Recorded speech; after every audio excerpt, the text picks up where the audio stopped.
2 ദിനവൃത്താന്തം 31 അധ്യായം 1 മുതലുള്ള വാക്യങ്ങൾ.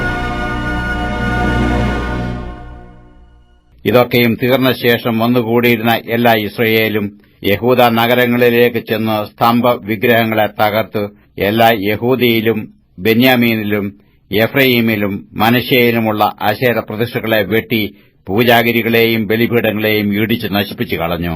പിന്നെ ഇസ്രായേൽ മക്കളെല്ലാവരും ഓരോരുത്തരും താതാന്റെ പട്ടണത്തിലേക്കും അവകാശത്തിലേക്കും മടങ്ങിപ്പോയി.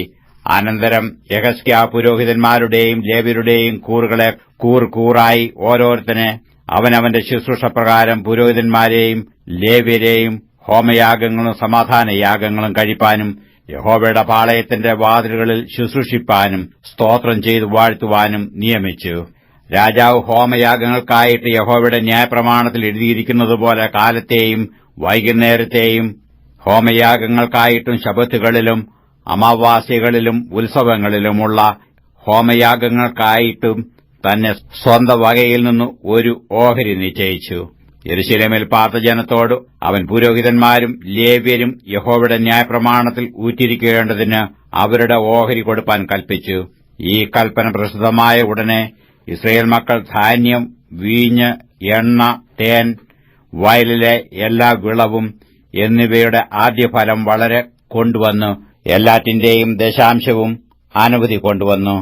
യഹൂദാ നഗരങ്ങളിൽ പാർത്ത ഇസ്രായേല്യരും യഹൂദ്യരും കൂടെ കാളകളിലും ആടുകളിലും ദശാംശവും തങ്ങളുടെ ദൈവമായ യഹോവയ്ക്ക് നിവേദിച്ചിരുന്ന നിവേദിത വസ്തുക്കളിൽ ദശാംശവും കൊണ്ടുവന്ന് കൂമ്പാരമായി കൂട്ടി. 3-ാം മാസത്തിൽ അവർ കൂമ്പാരം കൂട്ടിത്തുടങ്ങി 7-ാം മാസത്തിൽ തീർത്തു. യെഹിസ്കീയാവും പ്രഭുക്കന്മാരും വന്നു കൂമ്പാരങ്ങളെ കണ്ടപ്പോൾ അവർ യഹോവയെയും അവന്റെ ജനമായ ഇസ്രായേലിനെയും വാഴ്ത്തി.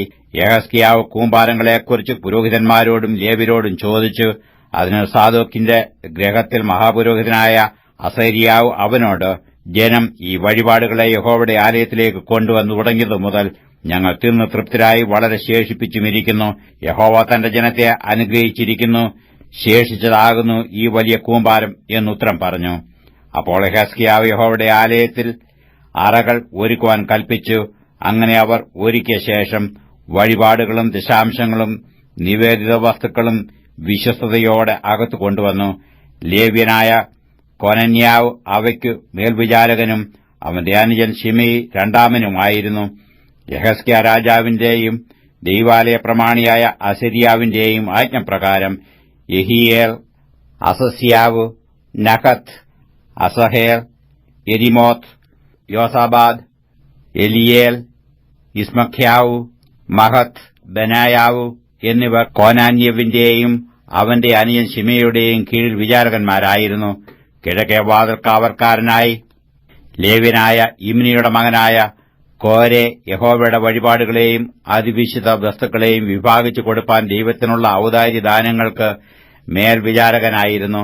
അവന്റെ കീഴിൽ തങ്ങളുടെ സഹോദരന്മാർക്കും വലിയവർക്കും ചെറിയവർക്കും കൂറുകൂറായി കൊടുപ്പാൻ ഏദൻ, മിന്യാമീൻ, യേശുവ, ശെമയ്യാവ്, അമര്യാവ്, ശെഖന്യാവ് എന്നിവർ പുരോഹിത നഗരങ്ങളിൽ ഉദ്യോഗസ്ഥന്മാരായിരുന്നു.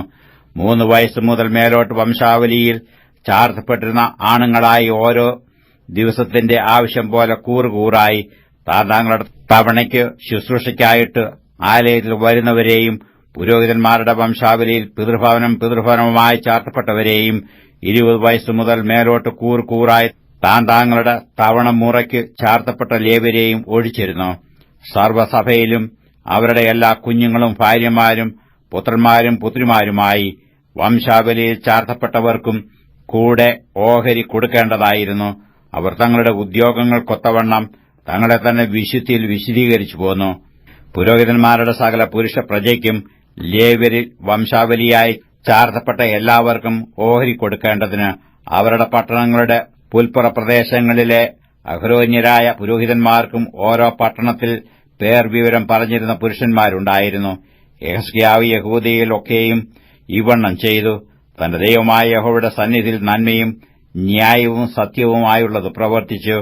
അവൻ ദൈവാലയത്തിലെ ശുശ്രൂഷ സംബന്ധിച്ചും ന്യായപ്രമാണവും കൽപ്പനയും സംബന്ധിച്ചും തന്റെ ദൈവത്തെ അന്വേഷിക്കേണ്ടതിന് ആരംഭിച്ച സകല പ്രവൃത്തിയിലും പൂർണ്ണഹൃദയത്തോടെ പ്രവർത്തിച്ച് കൃതാർത്ഥനായിരുന്നു.